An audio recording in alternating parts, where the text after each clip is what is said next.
den rechten bir müşteri olan yani den rechten Teil an der Nordseite.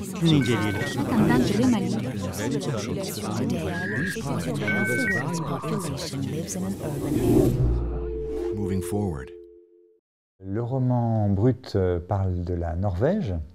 En toile de fond, en début de roman, la chute de l'économie, la récession, l'effondrement des sociétés qui laisse la Norvège intacte au-dessus des continents minés par la violence et la pollution. C'est cette toile de fond qui fait le début du roman.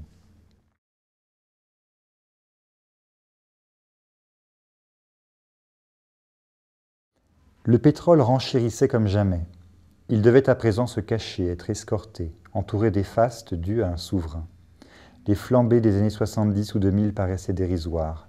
Le baril avait atteint les $310 et n'en démordait pas depuis près de 6 mois. Du fond de ses chambres d'hôtel, Catherine, fascinée, regardait les diagrammes clignotants des experts expliquant les lois de la formation des prix, soulignant que le monde avait basculé dans une ère inédite de récession. Elle voulait comprendre la valse des chiffres. La demande et la spéculation étaient telles que le marché spot menait la danse, transactions de gré à court terme, contrebalancées par les pressions des États et les nationalisations de plusieurs grandes compagnies pétrolières.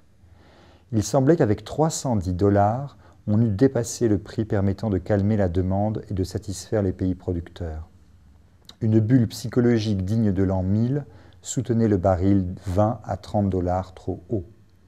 Le brut de qualité Dubaï à destination de l'Asie restait le plus prisé, suivi par le Brent de la mer du Nord que livrait la Norvège. À de tels tarifs, les avions s'étant vidés des 2/3 de leur clientèle, on ne voulait plus payer la classe affaires à ces demoiselles. Pour les filles moyennes, l'incrustation de paysages et la retouche numérique suffiraient amplement. De Moscou à Madrid, de Los Angeles à Shanghai, ni l'agence ni les clients ne rognaient cependant sur leur hébergement, sans doute parce que les hôtels de luxe étaient ceux où la surveillance informelle était la plus facile. Les contrôles aux aéroports et à l'entrée des villes devenaient interminables et énervaient tout le monde. Il devenait presque impossible de faire des shoots romantiques devant les monuments célèbres, tant ils étaient encerclés de barrières. Le mouvement était devenu suspect. Les attentats avaient durci les lois antiterroristes. La plupart des moteurs thermiques, voitures et avions restaient cloués au sol. Être une bande de jeunes femmes belles, riches et prophétisées une semaine à l'avance restait un des derniers moyens de s'éviter contrôle et suspicion dans tous les lieux publics. Les transports collectifs bénéficièrent du triple des crédits autrefois autorisés à la route. On s'avisa que la plupart des emplois pouvaient en partie être exercés à domicile, que la semaine de 4 jours était idéale pour les enfants et l'équilibre personnel, puisqu'elle permettait d'économiser des millions de barils. Dans les quelques avions remplis de cadres dirigeants, d'artistes et de hauts fonctionnaires qui la prenaient pour une hôtesse, Catherine promenait un regard blasé sur la marqueterie des territoires qui changeait à son insu, vidés de carburant. Le long des ex-grands axes, les marginaux et les sourds repeignaient leurs crépis noircis, n'avaient plus à fermer les triples vitrages et à hurler sur les enfants qui jouaient au ballon sur le bitume. Partout, l'étalement urbain était gommé par les bulldozers, les banlieues lointaines remplacées par des jardins communautaires, des parcs, des forêts haut de gamme. Les villes se pelotonnaient, prises dans une force centripète. Des pionniers de l'exode urbain aidaient à retaper de vieilles fermes auxquelles une 4 voies avait autrefois ôté toute dignité. Municipalités et agents immobiliers écumaient les terrains nouvellement constructibles, les immeubles soudain vivables, s'arrachaient les parcelles désormais agréables autour des aéroports. Avec des allures de princes, les sans-domicile défendaient contre la spéculation leurs taudis de chiffons et de journaux cimentés sous l'échangeur autoroutier. Comme les touristes, les matières premières peinaient à voyager. Les mains des chauffeurs de poids lourds mollissaient dans leurs poches. Des guichets leur parlaient de reconversion dans le tourisme vert, alors même qu'ils s'étaient habitués à leurs familles perdues dans les plis de la carte, les accueillant en messies hebdomadaires, dispensés de sermons et de morale.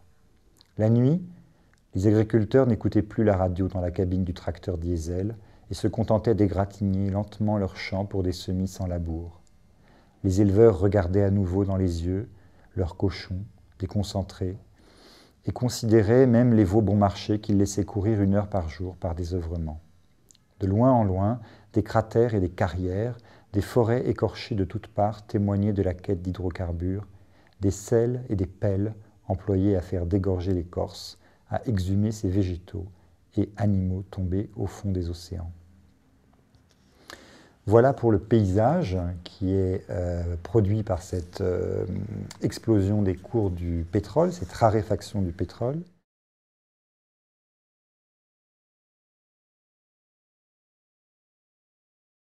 L'extrait suivant parle de la tyrannie du local, c'est-à-dire les conséquences politiques ressenties par cette disparition, quasi-disparition du pétrole comme énergie de la mobilité. Le quotidien, la conversation, la pensée, la politique, les désirs humains étaient à ce point restés mouillés par le fun des hydrocarbures, le beat du Global Village, que dans les pays les plus gâtés, les plus douillets, États-Unis en tête, la pénurie eut des allures d'atteinte à la démocratie, de putsch des choses contre les hommes. Contraints de parler leur langue et de demeurer sur leur terre natale, la plupart s'estimaient assignés à résidence. La mise en veilleuse des moteurs fut une arrestation générale, l'extinction des lumières la nuit, une veillée funèbre. On aurait bien aimé pouvoir dénoncer les groupuscules fascistes, les ligues de vertu fanatiques qui se seraient emparées de l'appareil dirigeant des médias, de l'économie, de l'université et des milieux artistiques, imposant leur censure, leur tristesse, leur calendrier révolutionnaire nauséabond, leurs célébrations, leur joie frelatée et statique, leur morale moisie du retour à la terre. Tel Churchill en 1940, on aurait voulu faire la guerre avec toute la force et toute l'énergie que Dieu nous a donnée, faire la guerre contre une monstrueuse tyrannie encore jamais répertoriée dans le sombre et lamentable catalogue de crimes contre l'humanité, le déclin du pétrole. Mais cette fois, le coup d'État était perpétré par la terre-mère accouchant de ses limites. Affolant les marchés, Black February avait été le catalyseur de toutes les raretés. Toujours moins d'énergie fossile, d'eau pure et de métaux pour s'amuser et progresser. La panique, l'explosion des prix, la paralysie des véhicules imposèrent la Pax Rustica aux pays industrialisés. Une paix qui faisait la joie des esthètes réactionnaires, des philanthropes avant-gardistes, des Cassandres de tous bords, d'écologistes pleins de rancœur, de tout ce qui vivait de symboles néo-testamentaires et de rhétorique moralisatrice. Mais les foules démocratiques, hystériques, obsessionnelles, surinformées et velléitaires, tripes et sexes confis de vitesse, de plaisirs cosmopolites et de publicité, n'en finissaient pas de ressasser la fin de la récréation. Elles flétrissaient leurs dirigeants, leurs experts, reprochaient à leurs parents d'avoir osé leur léguer ce monde de frustration, accusaient leurs enfants d'exister, de continuer à manger et respirer, se flagellaient elles-mêmes dans des tribunes indéfiniment recyclées, dans des auto-interviews télévisées, dans des séances de psychanalyse durable et sur plus de blogs indignés qu'il n'y avait de vivants sur Terre. Le pétrole leur infligeait le manque, comme autrefois les jouissances, avec cette même brutalité de liquidateur, exaucant ou éradiquant les souhaits les plus profonds.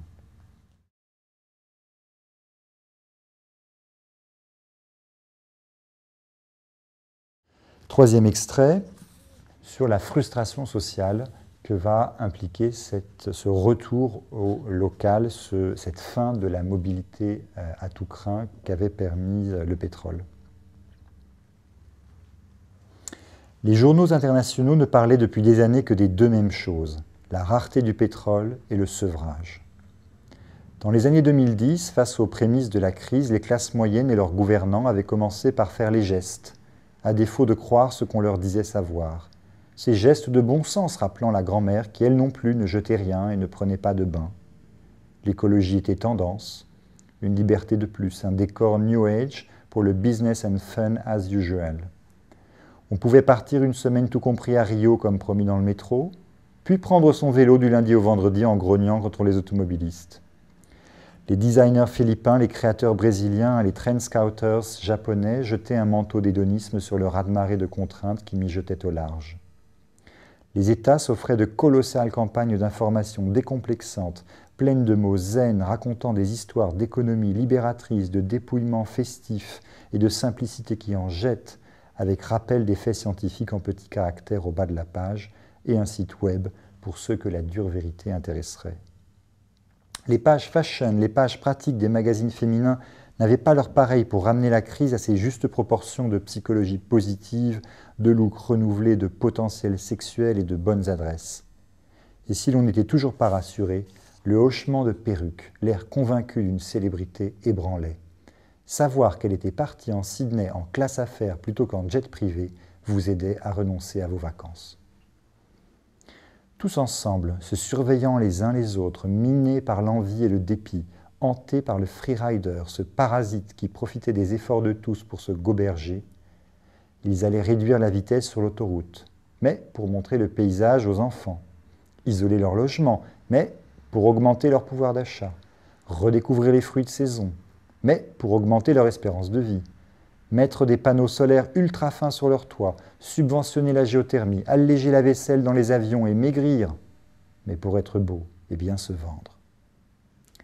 Avec Black February et l'envolée définitive du cours des énergies fossiles, vint le moment où la classe moyenne à bulletin de vote, souveraine ménagère et tenancière des continents, n'arriva plus à danser sur la musique écologique, parce qu'elle était trop lente, même pour le grand slow libidineux des liens retrouvés, parce qu'on avait attaqué l'os, même pour la bonne cause, même pour la terre. Cela rappelait trop les anciennes guerres, le rationnement, la régression. L'espérance de vie allait stagner, plus rien de ludique, de sexy, c'était bien plutôt l'ombre portée du passé orgiaque sur le présent frugal. Plus de capital culturel à grappiller en affichant ses convictions écologistes et ses pratiques innovantes, plus beaucoup de tricheurs à dénoncer, une uniformité dans la restriction et la crainte. C'en était bien fini de la complicité du sous-sol terrestre avec la part la plus fantasque de l'âme humaine. Fini Holiday on Oil, le mouvement perpétuel.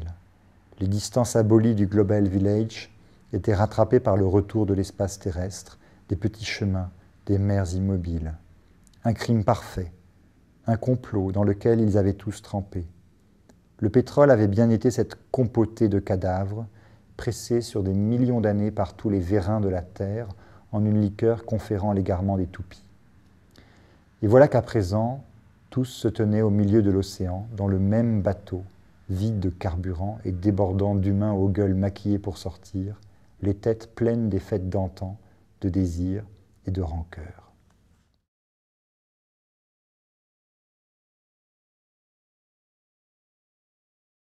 Voilà donc pour la toile de fond du roman, donc c'est le début. On revient ensuite en Norvège, mais le personnage principal peut-être du roman, c'est effectivement le pétrole. Le pétrole non pas seulement comme un liquide neutre que l'on se contente de mettre dans son réservoir, que l'on sent à peine, que l'on voit à peine, qui peut un peu tacher les mains et le pantalon, mais qu'on oublie très vite. Mais le pétrole, au contraire, comme un liquide magique, comme une sorte de filtre, d'élixir, d'excitant et d'anxiolytique en même temps. Alors le pétrole, c'est l'énergie de la mobilité par excellence. Le pétrole est l'énergie de la mobilité par excellence parce que lui seul peut être à ce point embarqué dans l'objet qu'il véhicule. Alors on sait qu'historiquement, le pétrole a été d'abord valorisé comme moyen d'éclairage, c'est le fameux pétrole lampant, puis enfin comme moyen de chauffage, mais il a surtout évidemment triomphé comme énergie de l'automobile, il a triomphé sur la vapeur, et il y avait des courses fin 19e entre les automobiles à vapeur et les automobiles à pétrole, autant dire que les automobiles à pétrole étaient bien plus fiables, bien plus performantes, et que la vapeur a cédé tout le terrain. C'est l'invention du moteur à 4 temps, du carburateur, qui transforme le pétrole en un mélange inflammable et qui va faire son succès. Par sa liquidité, par sa ductilité, par sa stabilité, le pétrole est l'énergie disponible pour tous les gabarits de moteur, du scooter jusqu'à la fusée. Mais le pétrole est plus intéressant que cela, c'est l'énergie de l'absence de réseau. On peut faire tourner un groupe électrogène au fin fond de la banquise, au fin fond de l'Amazonie. Le pétrole, c'est ce qui permet de s'arracher à l'attraction terrestre. Le pétrole nous a offert la vision de notre planète bleue. C'est la seule énergie qui a cette densité énergétique qui nous permet de nous arracher à notre milieu naturel et de le voir de nulle part, de l'espace. Donc c'est l'énergie la plus disponible pour les rêves les plus répandus d'émancipation, de conquête. Du scooter qui sort l'adolescent de son village aux fusées qui mettent en orbite les satellites, de la tronçonneuse du père de famille au fond de son jardin, au générateur posé sur la banquise, le pétrole est ce liquide qui arrache à toutes les routines sensorielles ou sociales, qui va donner à jouir d'une ubiquité, d'un pouvoir d'agir sans commune mesure avec notre capacité musculaire. Aucune source d'énergie ne s'est à ce point associée à notre corps et ne nous a emmenés aussi loin. En ce sens, le pétrole est emblématique d'idéaux politiques, d'émancipation sociale, de transformation de soi, d'un idéal de progrès.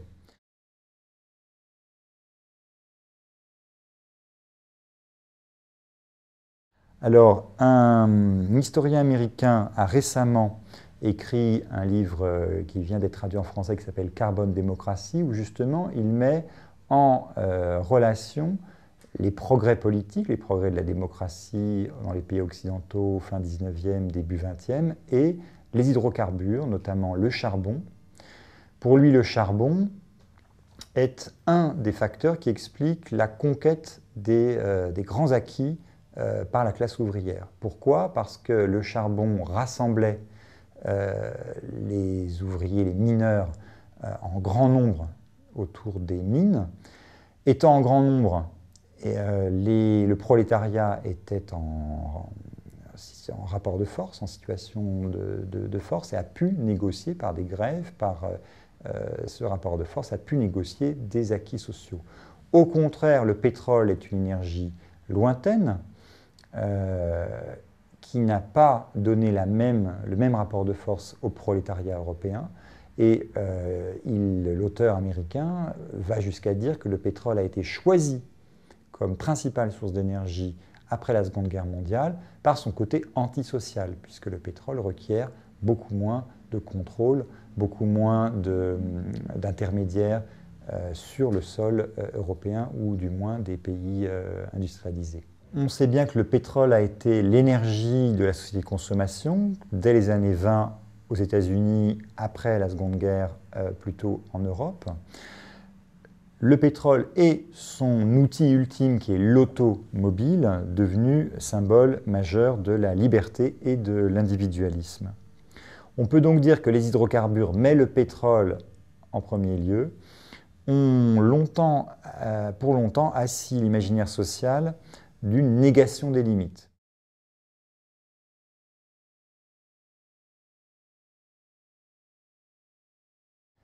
Le pétrole ne permet pas seulement de s'affranchir de l'attraction terrestre, d'aller s'inventer une source d'énergie dans l'absence complète de réseau au cœur de la forêt, au cœur de la banquise ou dans les océans. Le pétrole, c'est aussi la négation de toutes les limites géographiques, mais limites aussi urbanistiques. Pas d'étalement urbain sans pétrole et sans ce bon marché. Des limites anthropologiques, les limites militaires. On sait très bien que la Seconde Guerre mondiale, ça a été un énorme bras de fer pour capter les ressources pétrolières. En faisant du pétrole le sang des sociétés, l'économie politique moderne s'est alliée à une sorte d'hubris géologique, donc une démesure, qui a fait de ce liquide souterrain fruit de millions d'années de décomposition de corps organiques microscopiques, un ressort énergétique incroyable, avec une densité énergétique sans comparaison, et a permis une sorte de dilatation, non pas inhumaine, ce serait porter un jugement moral, mais ahumaine de notre humanité.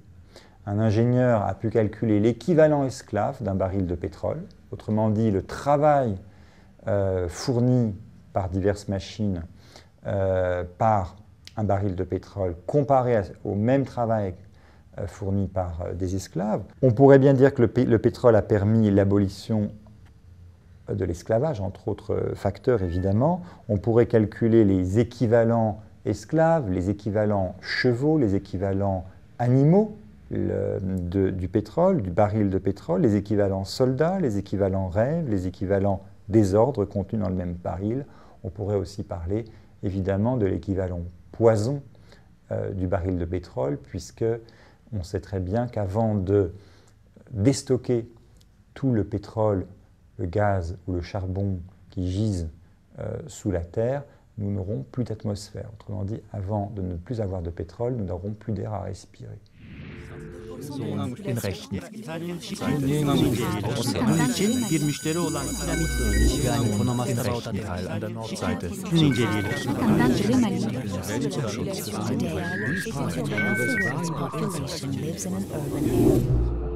Moving forward.